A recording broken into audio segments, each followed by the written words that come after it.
శ్రీ గురుభ్యో నమః. వ్యాస విరచిత శ్రీమన్మహాభారతంలో ఆది పర్వంలో మనం 244 అధ్యాయం ప్రవచించుకుంటున్నాం. ఇందులో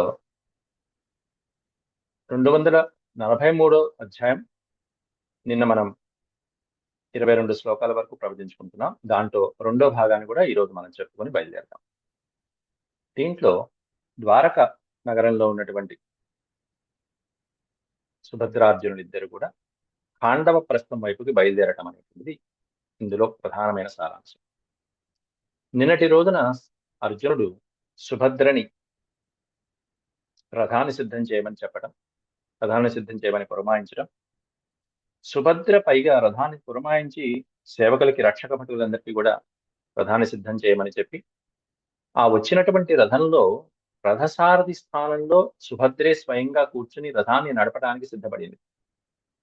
అర్జునుడు కూడా తన సన్యాసి వేషాన్ని వదిలిపెట్టి కవచాన్ని ధరించి ధనుర్బాణాలను కూడా గ్రహించి రథాన్ని ఎక్కడం జరిగింది.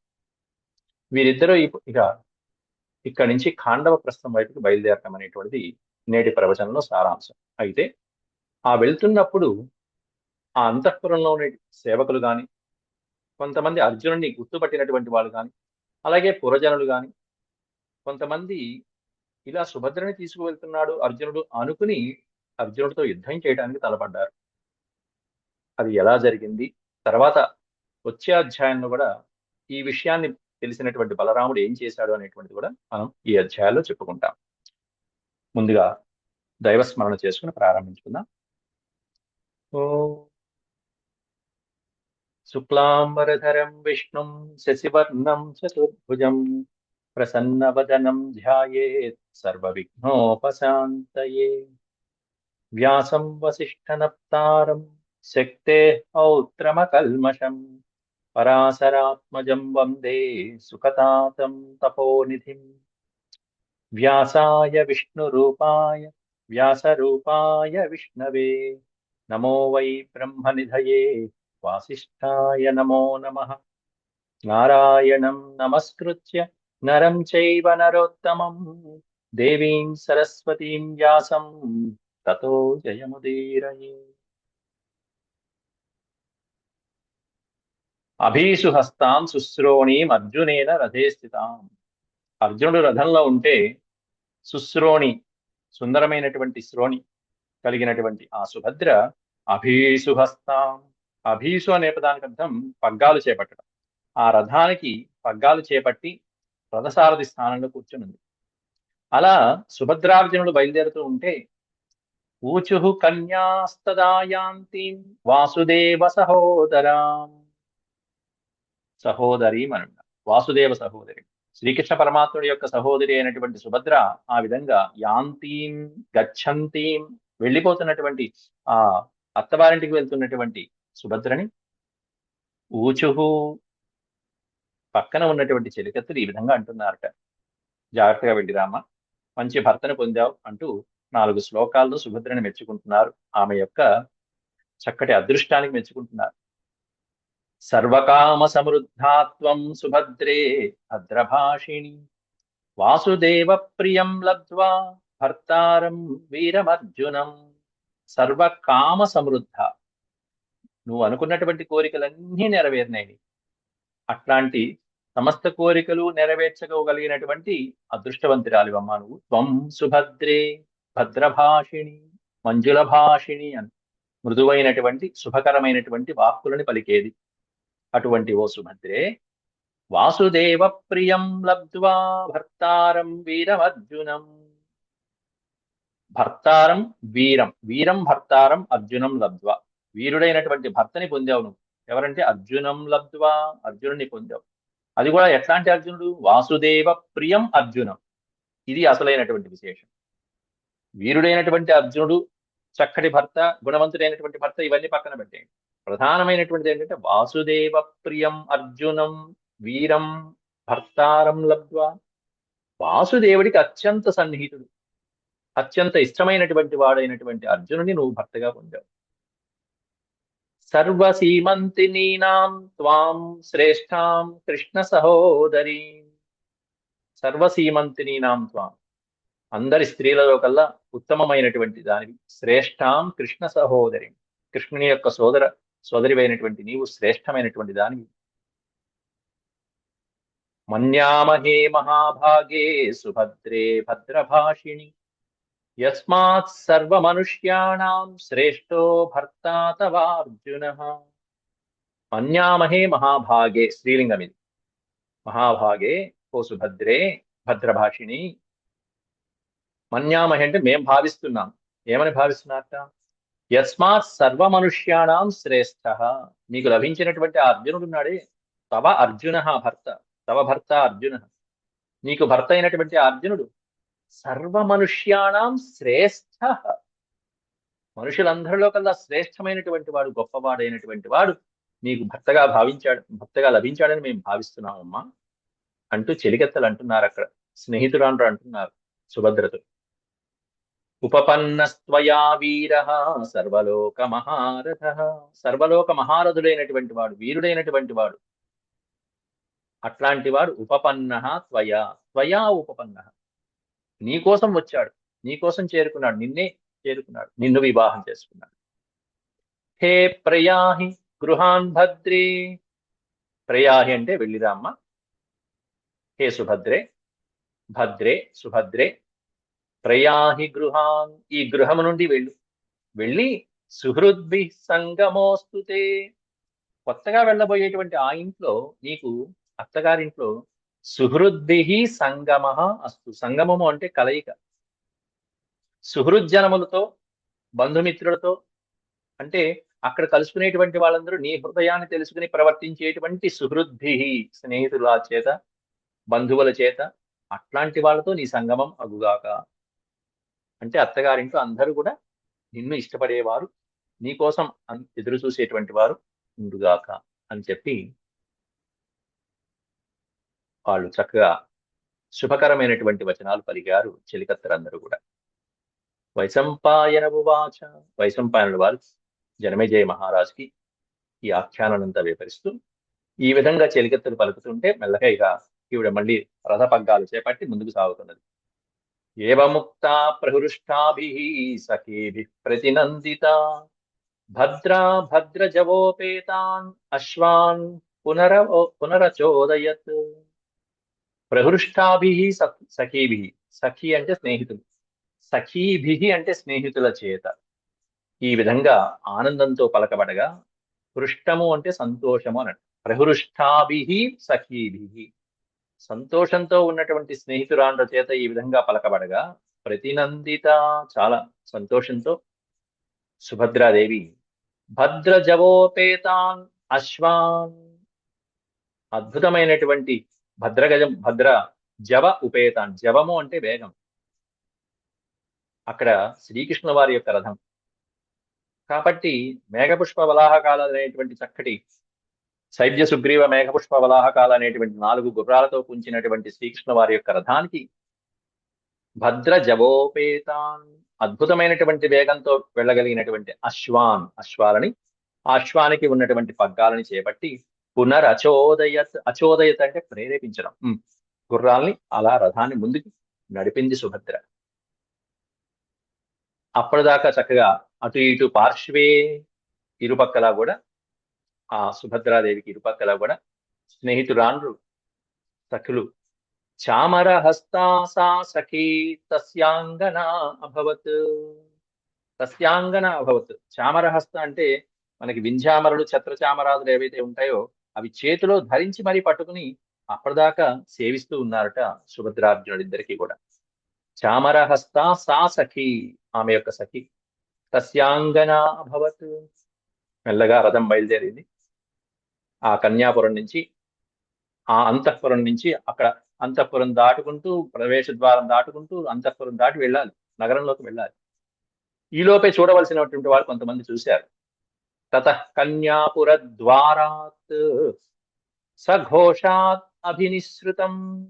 కన్యాపురం అంటే సుభద్రార్జునుడు ఉన్నటువంటి ఆ అంతఃపుర భవనం నుండి, ఆ ద్వారము నుండి ఎప్పుడైతే బయలుదేరారో, సఘోషాత్ అభినిసృతం, ఒక్కసారిగా ఘోష మొదలైంది.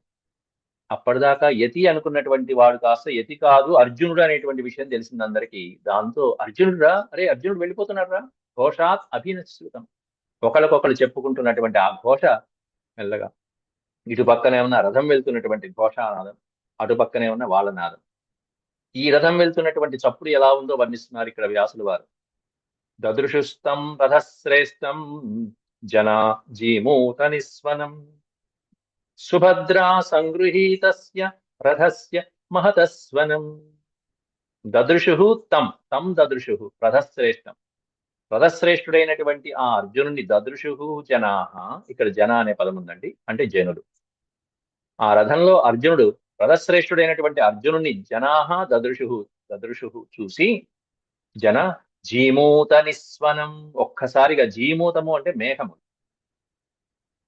ఆ మేఘాల మధ్యలో ఉండేటువంటి ఉరుములు పిడుగులు ఎలా అయితే వస్తూ ఉంటాయో ఆ మేఘాల సవ్వడి, నిస్వనం, స్వనం చేశాట. మేఘాల మధ్యలో వచ్చేటువంటి ధ్వని ఎలా ఉంటుందో వర్షం పడే ముందు, అలాంటి ధ్వని చేశాట ప్రజలందరూ కూడా.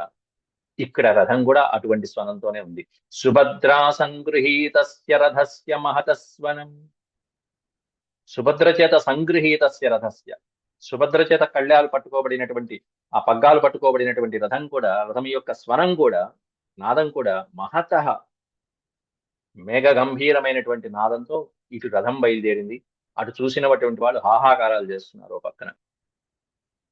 మేఘస్వనమివాకాశే, ఆకాశంలో మేఘం ఉరిమినటువంటి స్వనం, ధ్వని, స్వనం అంటే.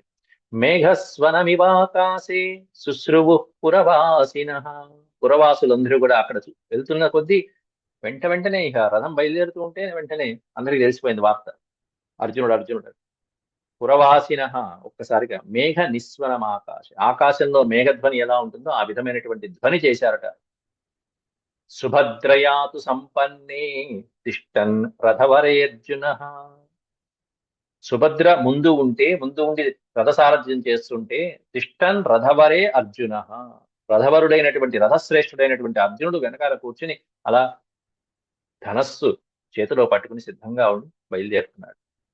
ప్రభభౌచ తయోపేత కైలాస ఇవ గంగయా. ఎలా ఉన్నారంటే ఎంత చక్కటి ఉపమానం వేశారో చూడండి ఇక్కడ వ్యాసుల వారు. ప్రభభౌ అంటే ప్రకాశించెను. ఈ సుభద్రార్జునులు ఇద్దరు ప్రకాశించారట. ఎలా ప్రకాశించారంటే, తయా ఉపేత అర్జున. తయా అంటే ఆమెతో కలిసి ఉన్నటువంటి, సుభద్రతో కలిసి ఉన్నటువంటి అర్జునుడు కైలాస ఇవ గంగయా, గంగతో కలిసినటువంటి కైలాసం లాగా ఉన్నట్ట.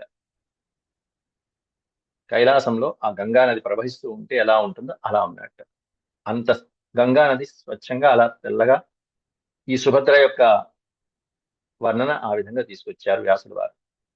సుభద్రతో కూడినటువంటి అర్జునుడు గంగతో కూడిన కైలాస పర్వతంలా ఉన్నాడయ్యా అని చెప్పి వర్ణించారు. కైలాస పర్వతం తెల్లగా ఉంటుంది, గంగా నది అందులో, గంగా నది స్త్రీలింగ వాచకం కాబట్టి, నదీ శబ్దం స్త్రీలింగ వాచకం కాబట్టి ఇక్కడ సుభద్రకు అన్వయించుకోవాలి. ఆయన ఎలా ఉన్నారంటే పర్వతంలా ఉన్నట్ట. పురుషుల్ని వర్ణించేటప్పుడు పురుష సింహమనో, పర్వతంలా ఉన్నాడనో, వృషభంలా ఉన్నాడనో వర్ణిస్తూ ఉంటారు.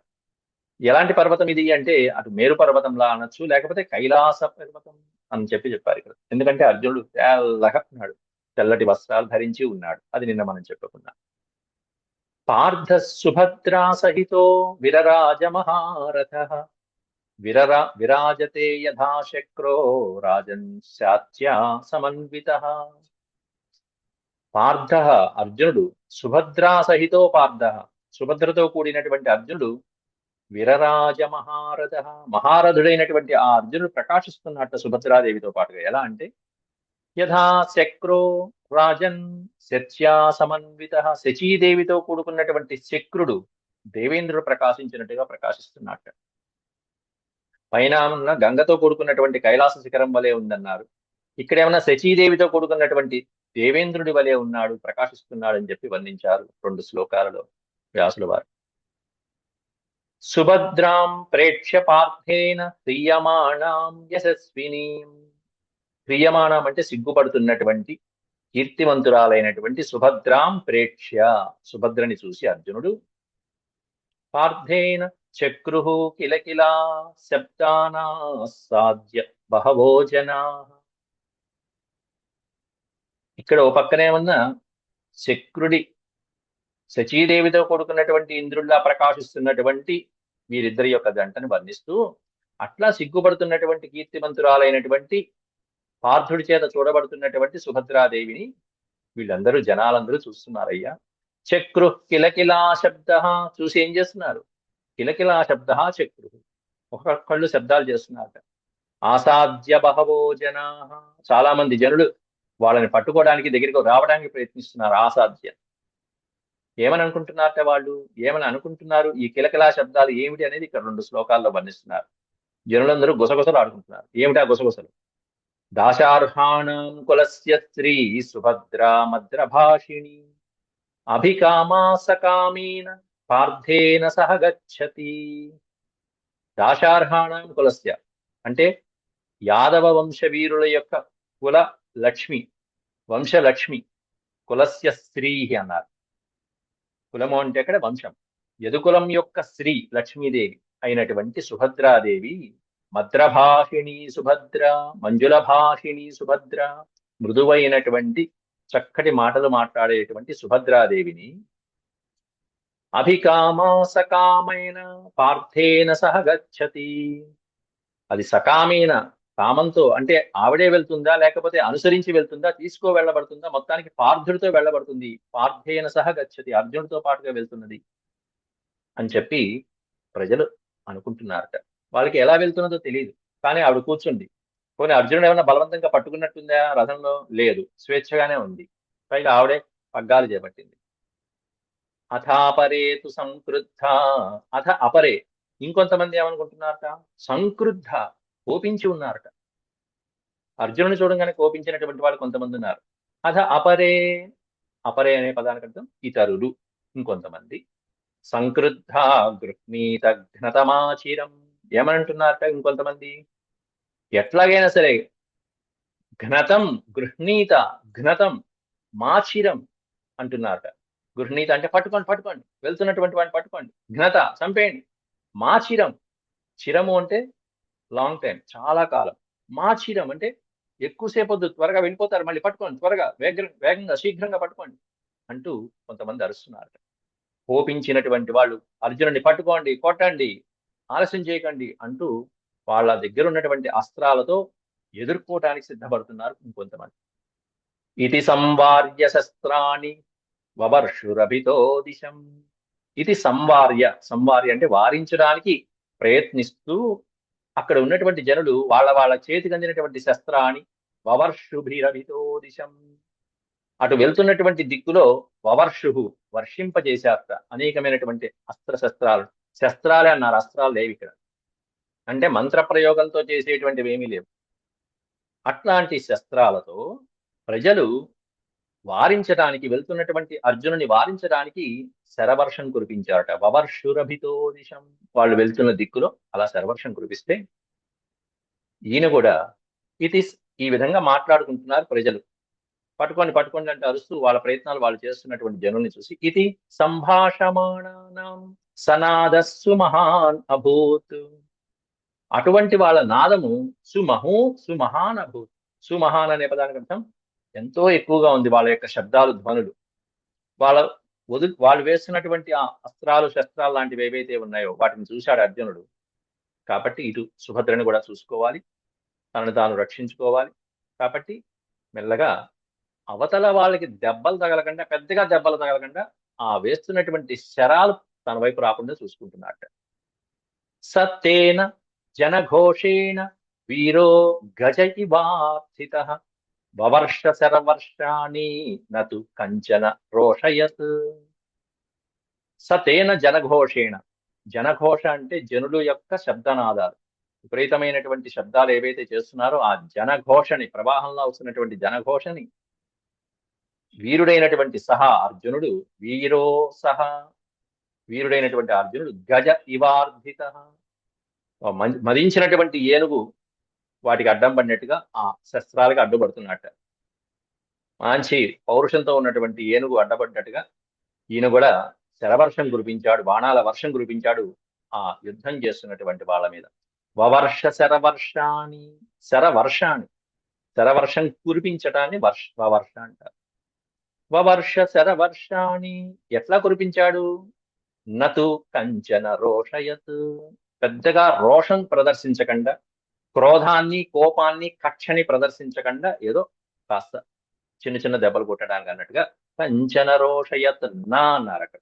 ఏమాత్రము రోషాన్ని ప్రదర్శించకుండా కేవలం వాళ్ళు వేస్తున్నటువంటి శస్త్రాలని అడ్డుకోవటానికి మాత్రమే యుద్ధం చేస్తున్నట్ట. యాదవుల మీద అంత జాగ్రత్తగా వేస్తున్నాడు. ఎందుకంటే యుద్ధం చేసేటప్పుడు ఎప్పుడు కూడా బలాబలాలని చూసుకుని యుద్ధం చేయాలి. ఎప్పుడు కూడా వాళ్ళు తెలియక ఏదో అర్జునుడి మీద వేస్తూ ఉంటే, అర్జునుడు బ్రహ్మాస్త్రమో లేకపోతే వేరే అస్త్రాలు ప్రయోగించాడు అనుకోండి, ఏమవుతుంది వాళ్ళ పరిస్థితి? వాళ్ళ అమాయకులు. కాబట్టి వీరుల లక్షణం ఏంటంటే అమాయకులైనటువంటి వాళ్ళ మీద అస్త్ర ప్రయోగం చేయకూడదు. వాళ్ళు శస్త్రాలు ప్రయోగిస్తున్నారు కాబట్టి వాటిని అడ్డుకుంటున్నాడు అంతే. అది కూడా కోపం లేకుండా ఏదో కొద్ది కొద్దిగా మెత్త మెత్త కొడుతున్నాడు అంతే. అదే ఇంకోడైతే కర్ణుడు లాంటి వాళ్ళు అయితే ఇంకంతే, ఆ ఆలోచన కూడా లేకుండా కొట్టేస్తారు. కానీ అర్జునుడిలో ఉన్నటువంటి వివేక జ్ఞానం అట్లాంటిది, అంత లక్షణం. గురువు గారికి కూడా పాదాలకి ఇవి అక్కడ మధ్యలో విరాట పర్వంలో కూడా అంతే. గురువు గారి పాదాల ముందు రెండు శరాలని నమస్కార బాణాలు వదులుతాడు. రయ్యి రయ్యి అని చెప్పి చెవుల పక్క నుంచి, ఎక్కడ గురువు గారికి చెవికి కూడా అంటకుండా చెవి పక్క నుంచి ఒక రెండు బాణాలు వదులుతాడు. ఏంటంటే నమస్కారం అని చెప్పి చెవిలో చెప్పడం, బాగున్నారా అని కుశల ప్రశ్నలు వేయడం. గురువు గారు మీరు బాగున్నారా? రెండు బాణాలు పాదాల దగ్గర వేస్తాడు, రెండు బాణాలు చెవుల పక్క నుంచి రయ్యి రయ్యి అని వెళ్తుంటాయి ద్రోణాచార్యుడికి విరాట పర్వంలో. ఆ పక్కన అర్జునుడు ఏమన్నా అక్కడ బృహన్నల వేషంలో నపుంసకుడిగా ఉన్నాడు. గురువు గారు ఒక్కరే గుర్తుపట్టారు, వీడు నా శిష్యుడే అని చెప్పి.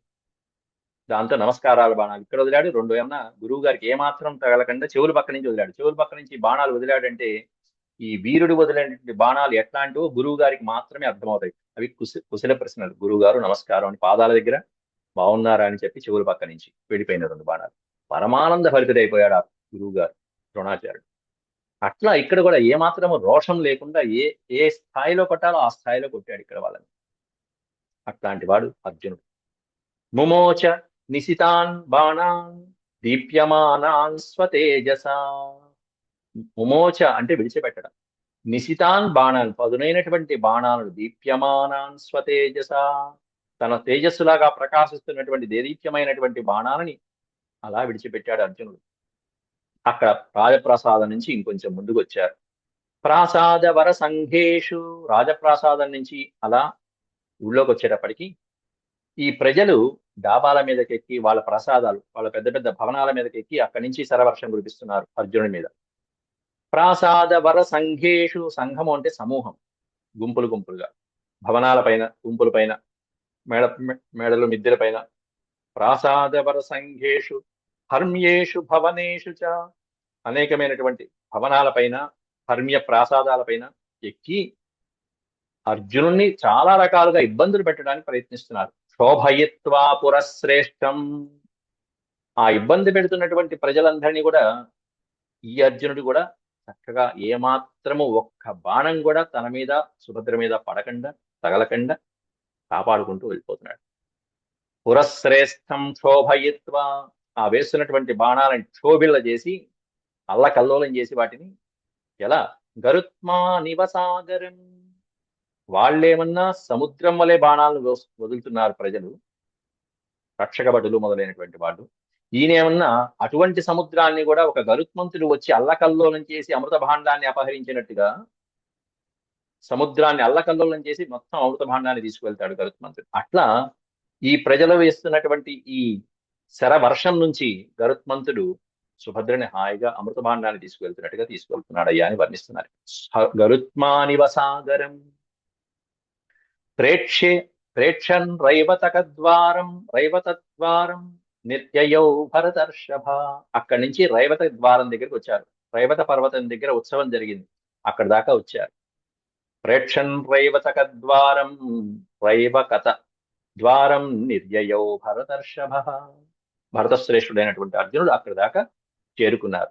వెంటనే ప్రజలు ఈ విషయాన్ని ముందుగా తెలియజేయవలసిన వాళ్ళకి తెలియాలి అని చెప్పేసి పరిగెత్తుకుంటూ ఆ ద్వీపంలో ఉన్నటువంటి బలరామాదులు మొదలైనటువంటి వాళ్ళకి, యాదవ శ్రేష్ఠులకి తెలియచేయడానికి కొంతమంది వెళ్ళిపోయారు అప్పటికే. ఈ సంగతులు, ఈ విశేషాలన్నీ తెలుసుకుని బలరాముడు ఏం చేశాడు, యుద్ధం చేశారా లేకపోతే శ్రీకృష్ణ పరమాత్ముడు వారించాడా అనేటువంటిదంతా రాబోయే అధ్యాయంలో మనం మళ్ళీ రేపటి పాఠంలో తెలుసుకుందాం. ఇది శ్రీమన్మహాభారతే ఆదిపర్వణి సుభద్రాహరణ పర్వణి 43 अध्यायः समाप्तः। ओम शांति शांति शांति। यदक्षरपदभ्रष्टं मात्राहीनं च यद्भवेत् तत्सर्वं क्षम्यतां देव। नारायण नमोस्तुते। सर्वं श्रीकृष्णार्पणमस्तु। ओम नमो भगवते वासुदेवाय।